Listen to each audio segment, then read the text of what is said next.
and then a kind of. I always have to make assumptions on the kind of answer with this.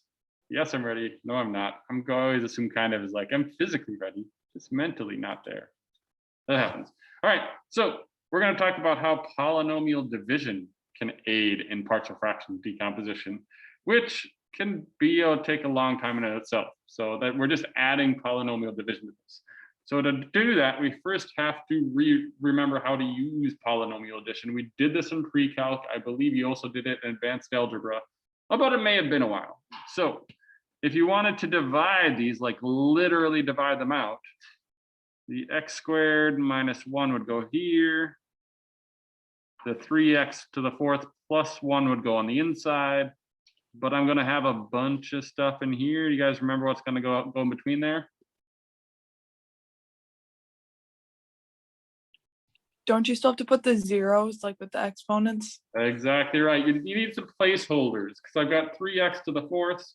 But when I do division, I'm going to need some placeholder for the x to the thirds and the x squareds and the x and the x's. So my 3x to the fourth plus 1 is really 3x to the fourth plus 0x cubed plus 0x squareds plus 0x's and plus 1. So long division. We can't use synthetic division here because I've got a squared, which is annoying. So I'm going to have to do long division. So this is one in pre-calculus where I said there's long division and synthetic division. I said if you only knew one, no long division because, well, that's the one that's universally usable. So the way it works again, you look at the x squared, see how many times it can go into 3x to the fourth. That'll be 3x squared times, because 3x squared times that would be 3x to the fourth minus 3x squared. And then I subtract these, subtracting them from each other. 3x to the fourth minus 3x to the fourth is going to be gone. 0x cubed minus a negative 3x cubed would be like plus a positive 3x cubed. Oopsie. Is that an x squared? Haha, look at that. That's in the wrong spot. I don't want it there. It's an x cubed, an x squared. Those don't line up.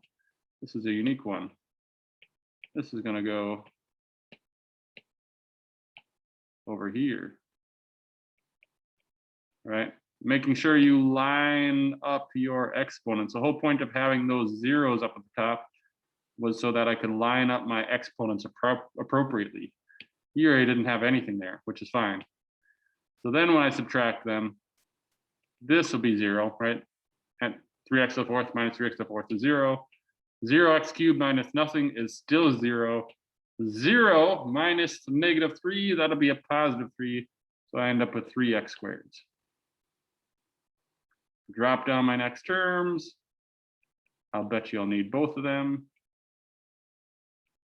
And do it again. I want to see how many times x squared will go into 3x squared. Well, that'll be 3 times. So I'm going to write plus 3. And then I multiply the 3 times that. I'll get 3x squared minus 3. And this time I'm going to do it right and put the minus 3 over here so that I've got my like terms aligned properly. And then I subtract. And these go away. And 0 minus 0 is nothing. So 1 minus negative 3 is 4. So then that means I can rewrite this expression as 3x squared plus 3 plus a remainder of 4 over my divisor.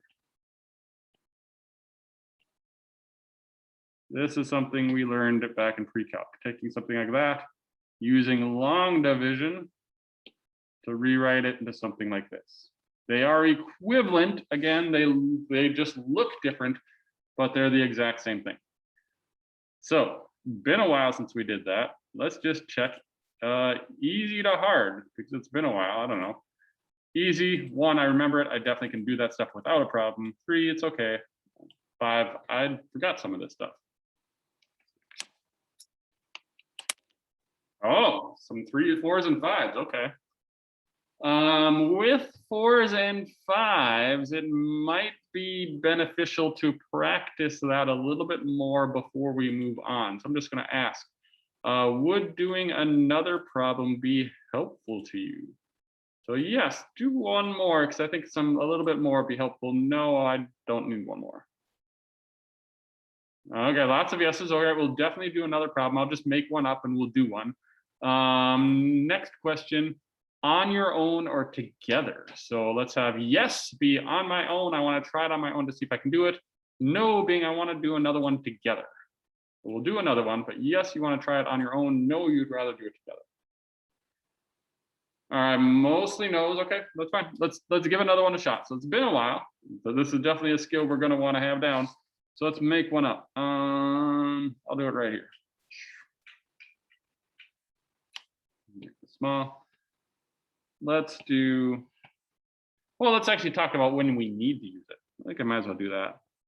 I'll do another one. Let's do like x squared plus 4 on the bottom. And if that was x squared plus 4, and don't write this down, if it was a 3x minus 7, you would absolutely not need polynomial division. However, if I had x squared plus 4 on the bottom, and I had, say, x cubed plus 2x squared minus 1x plus 5 on the top, then you absolutely would need polynomial division. What's the difference? Why would I need it for this one and not for that one?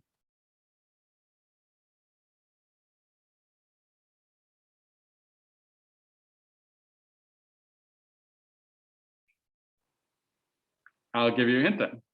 This one, in terms of real numbers, is kind of equivalent to like this, 3/8. This one, in terms of real numbers, is more like 35/8.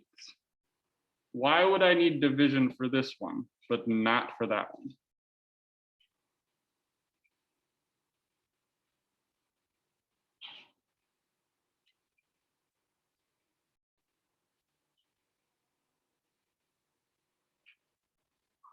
All right, we'll actually do it.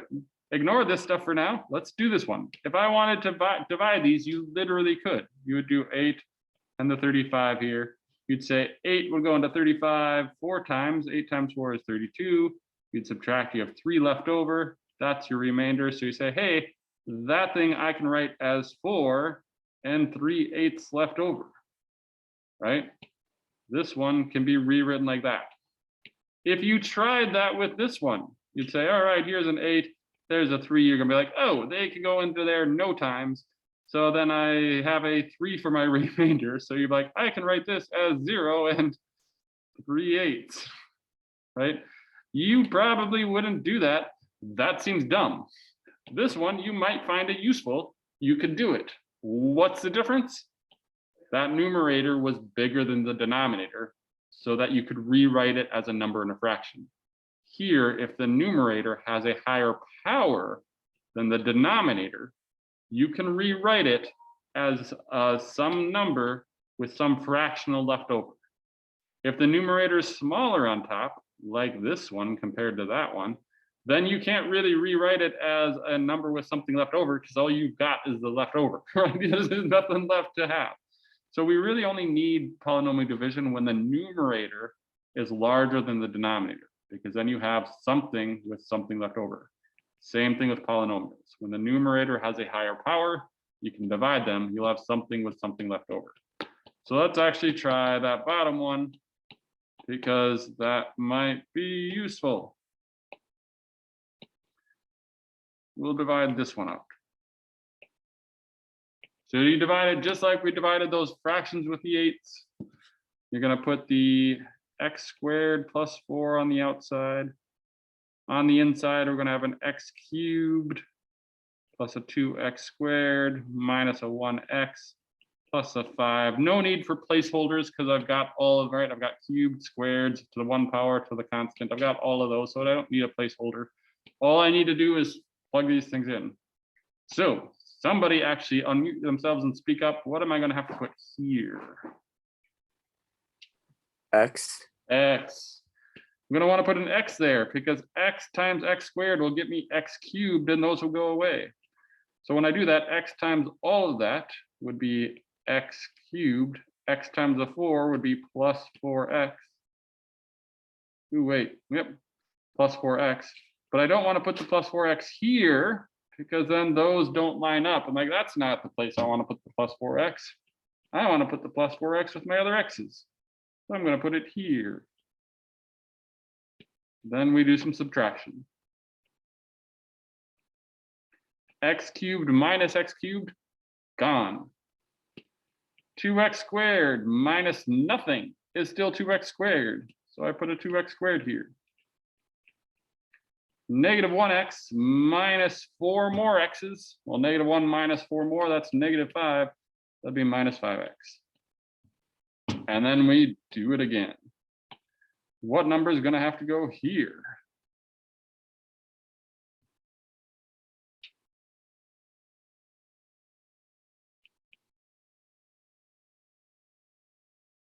You're scaring me. 2. 2, there we go.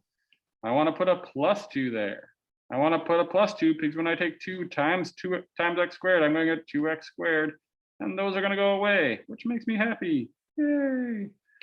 However, I'm not just doing 2 times the x squared. I'm doing 2 times both of them. 2 times 4 is 8. So I also need a plus 8, which I shouldn't put here because, again, that doesn't match up. So I'm going to put my plus 8 over here. Which means, oh, wait, I forgot something here. I forgot to drop that down. We should probably do that. There should be a plus 5 over there, so I have something to subtract it from. And then we do our subtraction. 2x squared minus 2x squared is nothing. It's gone. Negative 5x minus nothing is still negative 5x.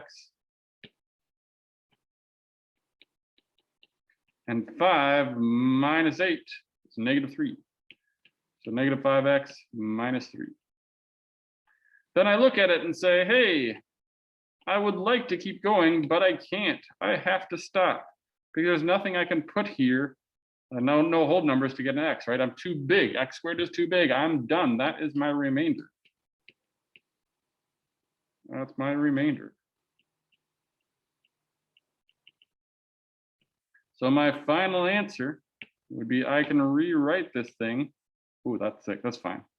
As x plus 2 plus a little bit left over. The little bit left over is negative 5x minus 3 all over my divisor, all over x squared plus 4. This is equivalent to that. They are the exact same, they just look different. Just like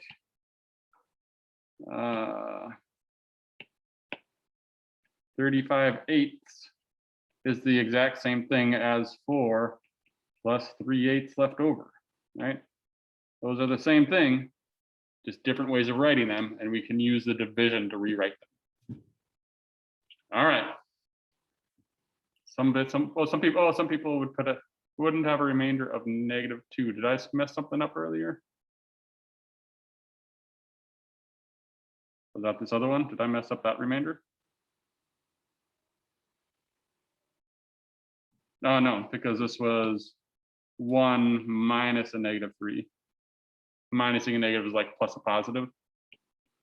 So that'd be like 1. If I made this like, some people like doing this when they do the subtraction, they make that a plus, and this a negative, and then they just add. That plus that is nothing. That plus that is 4. There's a question in the chat about the remainder of negative 2, and I'm assuming we're talking about this one here. But I think I'm right, and I think that should be a 4.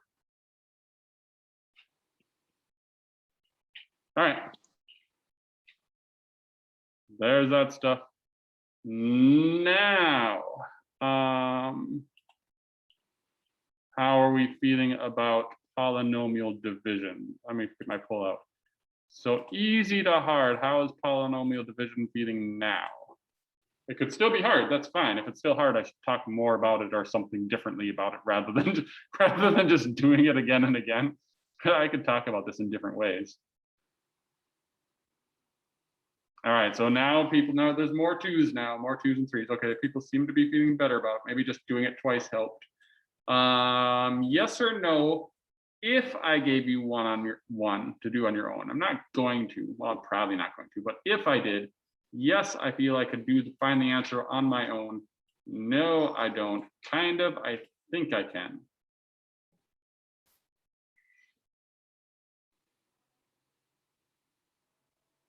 All right, we got mostly yeses, a few kind ofs, and one no.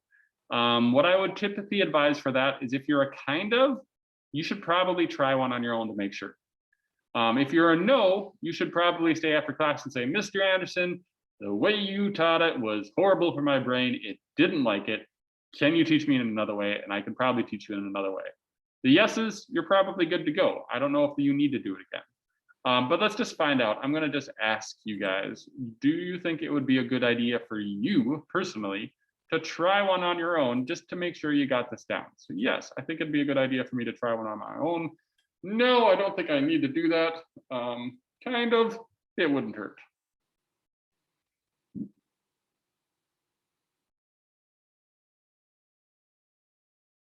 All right. Almost all of you guys are saying no, you don't feel you need to try one on your own. That's fine. A couple of you said yes, which is cool. Good self-reflection there. If you want to try one on your own with me around to help you out, just stay after class and say, Mr. Anderson, throw a division problem at me. I want to make sure I got it down. And I'll totally throw one at you and you can try it, make sure you have it down. Not bad at all. All right. So let's plan on that. We're going to move on from polynomial division, but if you want a little more practice on that, plan on staying after and talking to me about it. All right. This was yesterday's stuff. We can use partial fractions to evaluate this integral. So ignore everything else we did yesterday. Let's go, sorry, not yesterday. Ignore everything we did 5 minutes ago. Let's do some review for yesterday. If I wanted to integrate this thing, I would need to break that out into its partial fractions because I don't have any other method for solving this right now.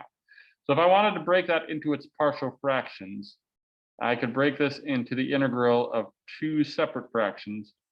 What would my denominators be for those two separate fractions?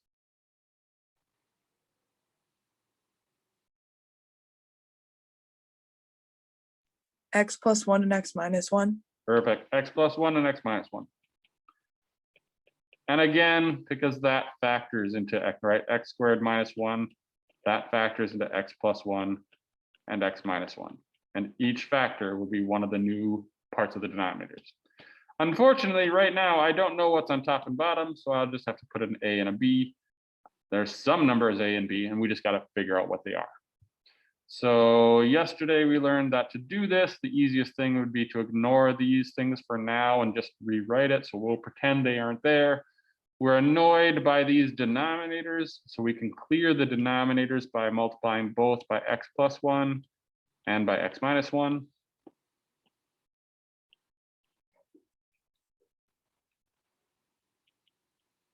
On the left, those two will cancel out with that, and you'll get a 4 on the left. On the right, these, when I multiply by those, the x plus 1s will cancel out. I'll have a times x minus 1. Plus, when I multiply it there, the x minus 1s cancel out. We're left with b times x plus 1. And this is the point where we could keep going and use systems of equations, but most of you guys thought convenient values were better. So if we pick some convenient values, what would be a really convenient value for this one?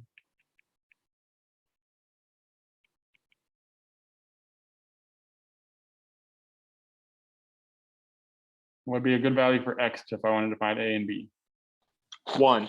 Yeah, 1 would be a perfect one. So if I plug a 1 in, then I've got 4 equals 0, because 1 minus 1 is 0, plus b times 1 plus 1 plus 2b. That makes it easy. That means divide both sides by 2. 2 is equal to b. Hey, look at that, I found b. For x equal to negative 1, then I'd have 4 equal negative 2a plus 0.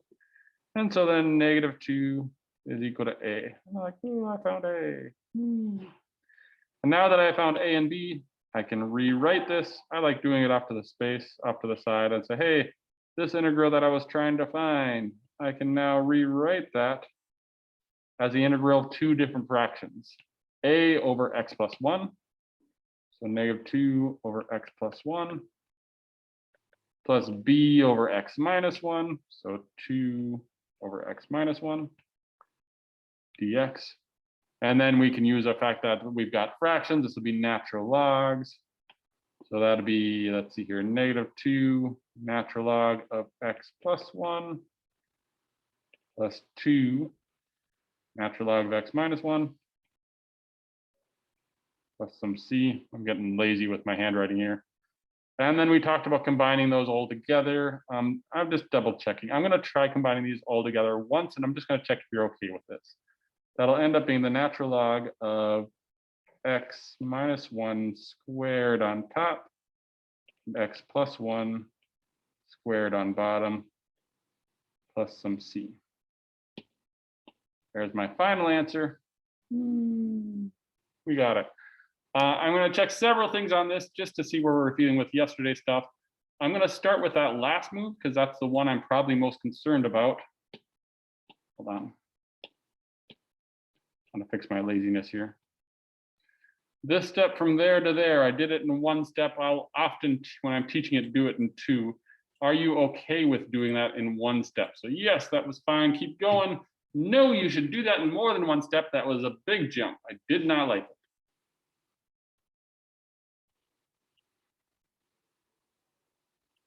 All right, most people saying yes, you're fine with that, not a problem. There's one no.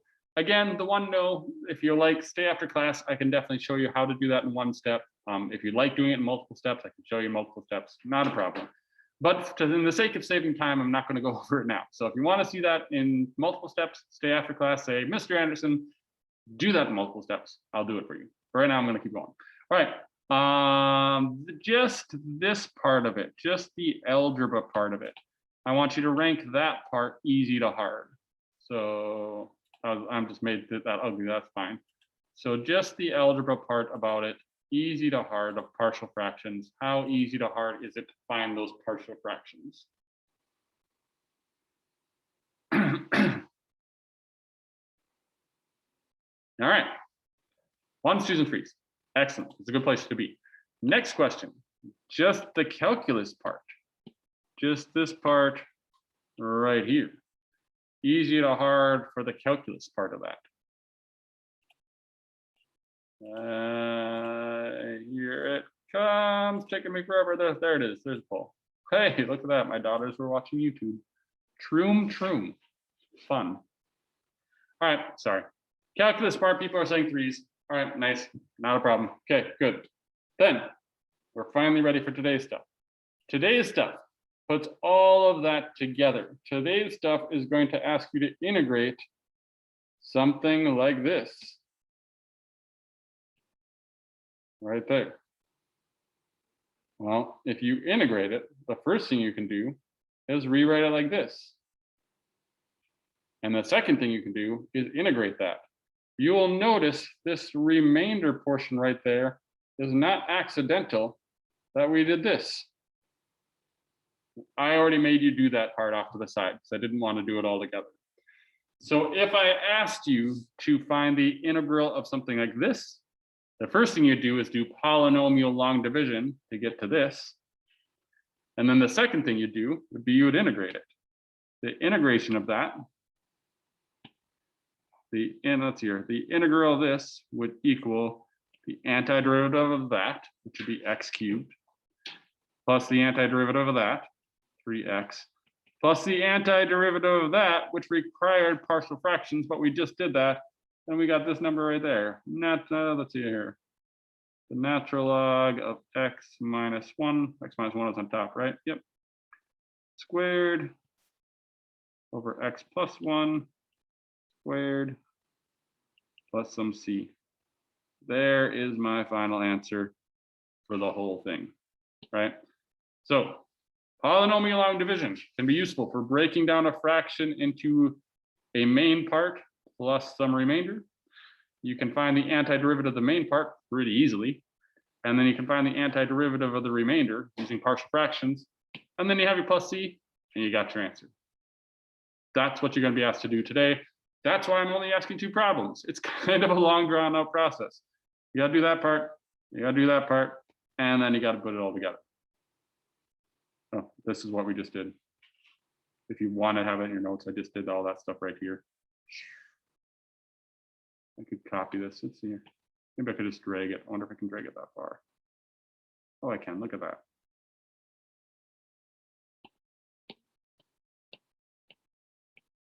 Ah, too much. I lost my squared.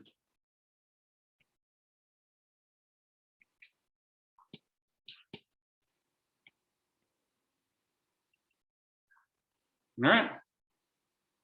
That's it. Anybody that has questions or want to see some more stuff, stay and ask.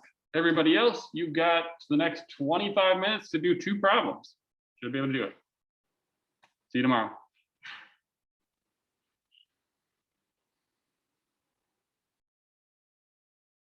Did you see my message? I might not have. I never have that up. Can I post the notes to Schoology? Yes, I will save these and post them to Schoology. Do you want yesterday's posted as well? I mean, you can do it if you want. I don't need them personally, but maybe somebody would. Okay, I'll do that. Okay, thank you. Yep, no problem. See you later.